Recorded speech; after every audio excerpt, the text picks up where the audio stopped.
ये लम्हे। दोस्तों, मेरे जहन में एक बात घूम रही थी।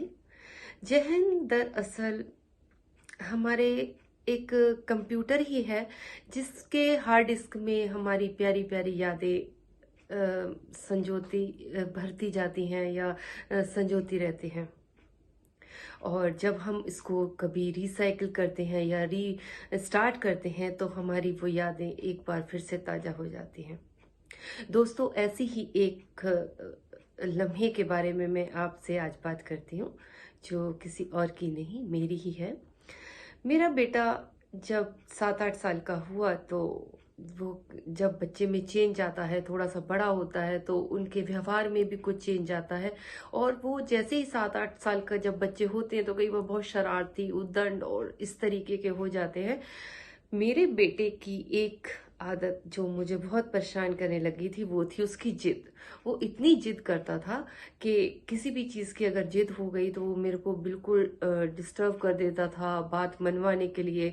खाना नहीं खाना, वो होता है ना, बच्चे ज़मीन पे लेट जाते हैं और पता नहीं क्या क्या चीज़ें करते हैं, जो एक फेज़ में शायद हर पेरेंट्स के सामने कुछ ना कुछ चीज़ आती है जो एक फेज़ होता है। पर फिर भी क्या होता है कि हम माँ बाप होते हैं और फिक्र हमारी साथ ही रहती है कि ये इसकी आदत कब बिगड़े, कब सही होगी। और बस ऐसा ही हुआ। और वो इस जिद के कारण मुझे से कभी कभी गंदा बोल जाता था, मुझसे कभी परेशान करता रहता था, मुझे काम करने में डिस्टरबेंस करता रहता था। और ये नहीं खाना मम्मी, वो नहीं खाना, इस तरीके से उसकी चीज़ें चलती रहती थी। और अगर कभी जिद पकड़ ली तो उसने मेरे को पूरी तरीके से हिला के ही रखना होता था। दोस्तों, इसी दौरान क्या हुआ कि मेरे घर के सामने जो एक घर खाली पड़ा था बहुत टाइम से, 10-15 दिन पहले की बात है, वहां पे एक ट्रक रुका और वहां पे एक छोटा सा बेटा और बच्चा और उसके फादर जो सामान को लोड करवा रहे थे। वो वहाँ शायद रेंट पे आए थे। और मैं 4-5 दिन हुए मैं उस बच्चे को ऑब्जर्व कर रही थी कि वो बच्चा बड़ा उदास होता था बालकनी में। वो मतलब कहीं देख रहा है तो एकटक ही देख रहा है, पर उसके चेहरे पे वो चुलबुलापन, वो जो एक मासूमियत होती है उसके अंदर कहीं ना कहीं वो बचपन वाली खुशी नहीं थी, कहीं दर्द था। तो मैं सोचती थी कि पता नहीं ऐसा क्या है। और फिर मैंने अपने बेटे से कहा कि बेटे, आपका सामने एक बच्चा आया है, क्यों नहीं आप उससे दोस्ती करते जाओ, आप उसके साथ कभी कभी खेला करो। तो मेरे बेटे को भी ठीक लगा कि चलो अच्छा है, इसी बहाने एक फ्रेंड तो मिल गया। बस फिर क्या था, वो मेरा बेटा जब उनके घर गया और जब वो वापस आया तो ये उसकी लाइफ का टर्निंग पॉइंट था।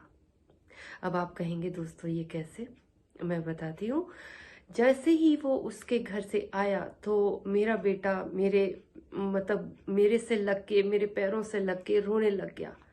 और कहता है कि मम्मी, मैं कभी आगे से ऐसे नहीं करूँगा मम्मी, मैं गलत करता था, मुझे पता लग गया, मैं आगे से मम्मी आपको परेशान नहीं किया करूँगा। मैंने कहा बेटे क्या हुआ, बताओ तो सही। नहीं नहीं मम्मा प्लीज़ मुझे छोड़ो, नहीं मेरे साथ लगे रहो मम्मा, मैं आपको आगे से कभी तंग नहीं करूँगा। और उसकी जो मासूमियत भरा रोना था, मुझे देख के हंसी आ रही थी कि ये मतलब क्यों रो रहा है। पर मैंने समझ नहीं पा रही थी कि किस वजह से इतना दुखी है और इतना भोला सा मुंह बना के रो रहा था। पर मैंने पूछा बेटे क्या हुआ, बताओ तो सही। फिर कहता है कि माँ, मैं आज जब सामने दोस्त के यहाँ गया तो मैं जब उसके घर गया तो उसके कपड़े बड़े प्रेस्ड नहीं थे। और उसकी किताबें बिखरी हुई थी, शूज इधर उधर बिखरे थे, पॉलिश नहीं थे, घर भी टाइडी नहीं था। और बस थोड़ा सा उदास सा माहौल भी था। तो मैंने उससे खेलते खेलते मैं पूछा उससे कि भाई ये तेरे घर ऐसा क्यों बिखरा हुआ है, तेरी मम्मी कहाँ है, तेरी मम्मी समेटती नहीं है कि घर को कैसे रखा हुआ है। तो उस बच्चे ने बताया कि मेरी माँ नहीं है और वो 1 महीना पहले ही खत्म हो गई, हमें छोड़ के यहाँ चली गई। मैं सिर्फ अपने पापा के साथ रहता हूँ और मेरे पापा सारे दिन जॉब पे, काम पे चले जाते हैं, मैं यहाँ सारा दिन घर पे रहता हूँ। और मुझे ये सब नहीं करना आता। मुझसे जितना होता है मैं उतना करता हूँ। वो मेरी माँ नहीं है। माँ मैं माँ को बहुत मिस करता हूँ।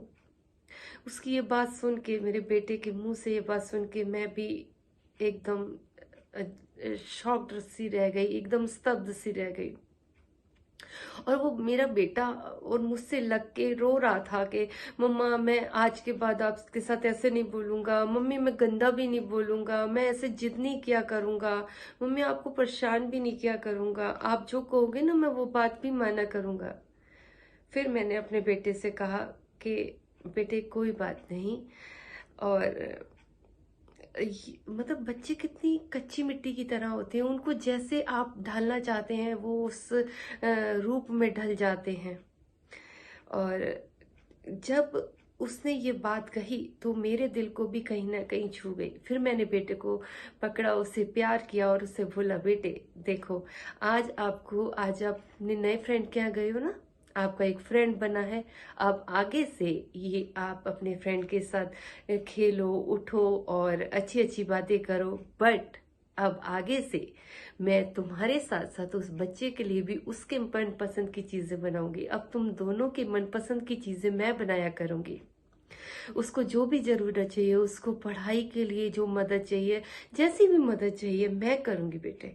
और आप हो ना उसके साथ, तो हम मिलके उसके साथ हर तरीके से उसकी मदद करेंगे। तो वो जो एक लम्हा था, मेरे बच्चे की लाइफ में एक चेंज आ गया। और साथ ही साथ मुझे भी एक इस लम्हे ने यह महसूस कराया कि अगर आसपास हमारे आसपास हम कहीं पे भी देखते हैं, चाहे हम माँ ना हो, हम पेरेंट्स ना हो, पर अगर हम कभी ऐसे किसी दर्द भरे या कोई दर्द भरे बच्चे को या कोई ऐसी चीज देखते हैं, घटना देखते हैं, तो क्यों ना हम उनकी मदद करें, उनको दिल से कुछ देने की कोशिश करें। तो मुझे भी उस दिन एहसास हुआ कि हाँ, हमें मिलके कुछ करना चाहिए। अगर उस बच्चे के अंदर जो कमी कभी भरी नहीं जा सकती, क्यों ना उसके दर्द को हम मिल बांट के कम कर सकते हैं।